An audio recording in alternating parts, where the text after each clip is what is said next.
რესპუბლიკელმა არჩევნებთან დაკავშირებით გადაწყვეტილება მივიღეთ 27 მარტს და ვთქვით, რომ კოალიციაში განვითარებული მოვლენების შესაბამისად და ჩვენი გეგმების შესაბამისად საპარლამენტო არჩევნებზე რესპუბლიკური პარტია წარსდგება როგორც რესპუბლიკური პარტია საარჩევნო ბლოკის და კოალიციის გარეშე.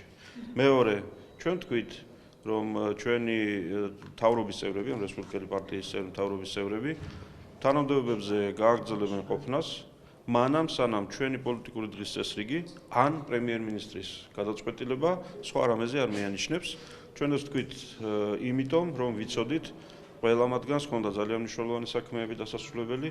ჩვენ თავიდანვე ვამბობდით ძალიან მკაფიოდ, რომ ჩვენ მემსახურებით საქართველოს და სახელმწიფოს და არა კოალიციას ან რესპუბლიკურ პარტიას მხოლოდ.